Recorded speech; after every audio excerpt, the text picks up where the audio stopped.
Praise the lord, హల్లెలూయా. దేవుని నామానికి మహిమ కలుగును గాక. సిస్టర్ పేరు పద్మ. ఆమె యొక్క జీవితంలో దేవుడు ఆరోగ్య విషయంలో చాలా అద్భుత కార్యం చేశారు. మనతో సాక్ష్యాన్ని పంచుకుంటారు. దేవునికి స్తోత్రం. ఆమె 15 రోజుల కిందట నాకు ఎదలో నొప్పి వచ్చింది.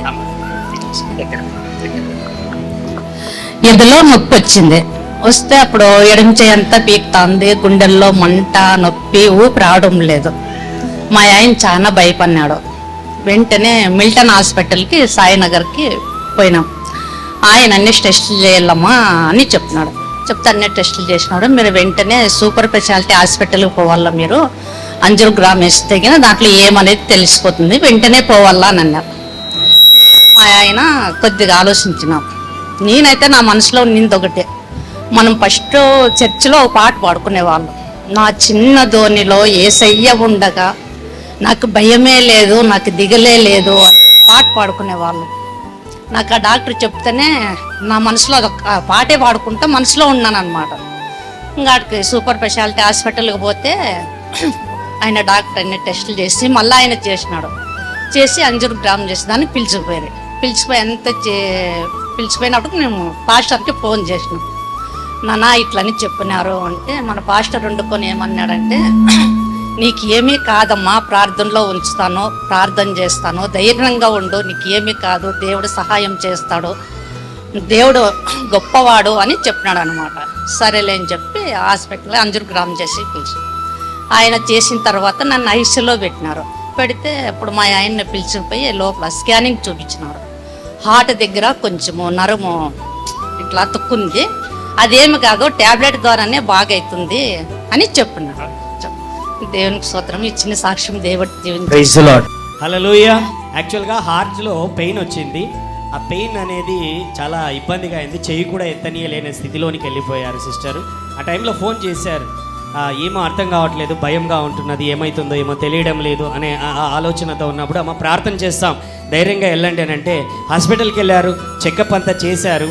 మళ్ళీ అక్కడ ప్రాబ్లం అయితే ఉన్నింది. బట్ ఏంటి అని అంటే, సో ఆ ప్రాబ్లం అనేది మైనర్ ఇష్యూగా గుర్తించబడింది. దేవుడు కృప చూపుతున్నాడు. ఆ ట్యాబ్లెట్ల ద్వారానే, ట్రీట్మెంట్ ద్వారానే అది తొలగిపోతుంది లేండి, భయపడాల్సిన పని లేదు, పెద్దగా ఏమీ జరగడం లేదు, దేవుడే కృప చూపాడమ్మా, నీకు దేవుడు కృప ఉంటున్నది అని చెప్పి వాళ్ళు పంపించడం జరిగింది. దేవుని నామానికి మహిమ కలుగును గాక. గట్టిగా చప్పట్లు కొట్టి దేవుని నామానికి కనపరుస్తామండి.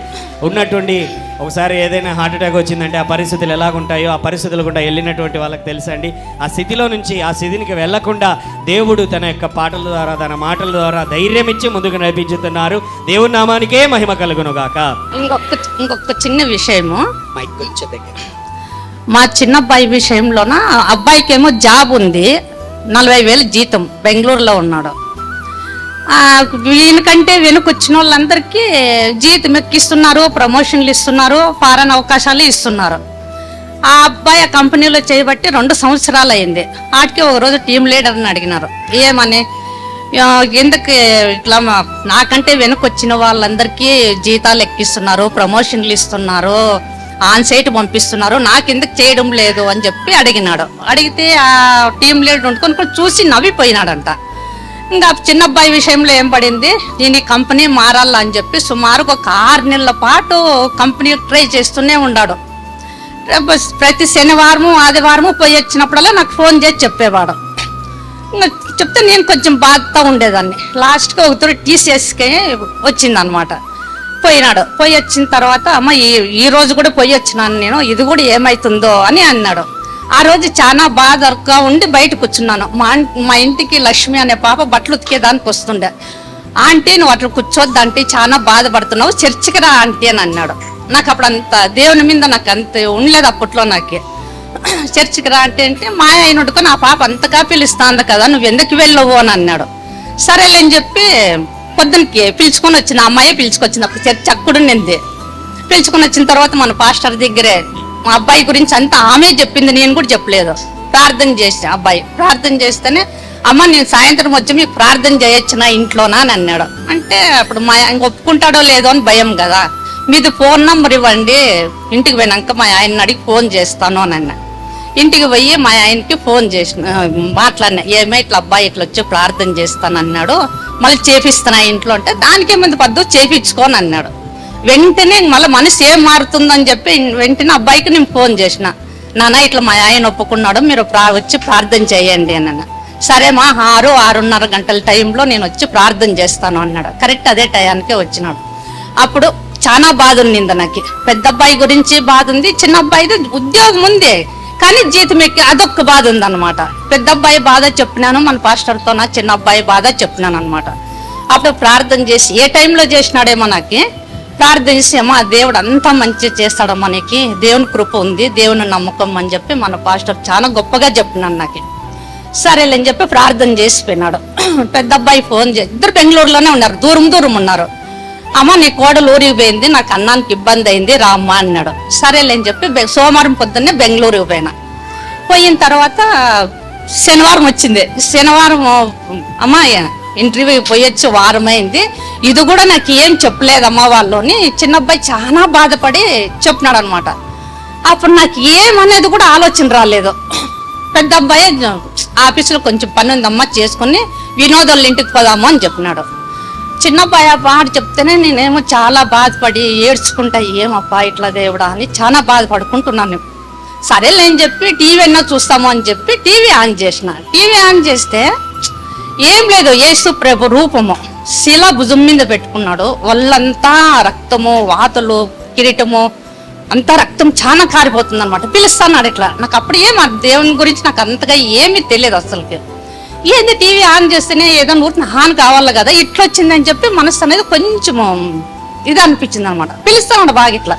ఏమో అనుకున్నా, 1 తూరు 2 తూరు 3 తూరు పోయి టీవీ మీద మోకాళ్ళ మీద కూర్చోలేనిది కూడా నాకు తెలియదు.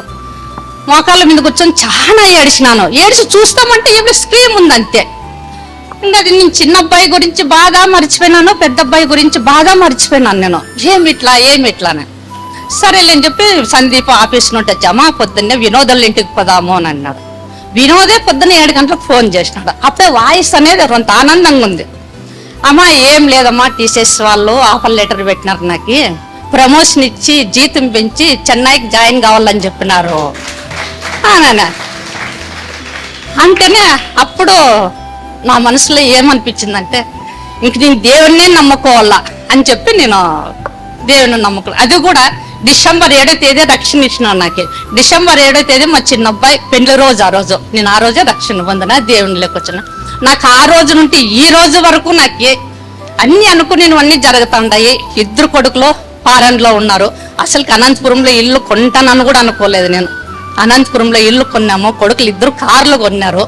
చిన్న కొడుకు మగపిల్లోని ఇచ్చినాడు దేవుడు. ఇది ఈ చిన్న సాక్ష్యం దేవుడు దీవించును కాక. దేవుని నామానికి మహిమ కలుగును గాక అండి. హల్లెలూయా. వెళ్ళిన ప్రతిసారి సమస్య చెబుతుంది, నెక్స్ట్ టైంకి వాళ్ళ ఇంటికి వెళ్ళే లోపల ఆ సమస్య తీరిపోయి ఉంటుంది. అలాగా దేవుడు వీరి జీవితంలో చేసుకుంటూ వచ్చాడు. వారానికి ఆదివారం ప్రార్థన చేయించుకున్నాను. మళ్ళీ నెక్స్ట్ ఆదివారం ఈ విషయం ఇంకా ఆ రోజు నుండి ఇంకా నేను నావన్నీ పనులన్నీ బాగా సాఫీగా జరిగిపోతాను. హల్లెలూయా. లెక్కలేనన్ని అద్భుత కార్యములు, సూచక కార్యములు జరిగించే దేవునికి గట్టిగా చప్పట్లు కొట్టి దేవుని నామాన్ని కనపరుస్తామండి. హల్లెలూయా. గాడ్ బ్లెస్ యు అమ్మా. God bless you.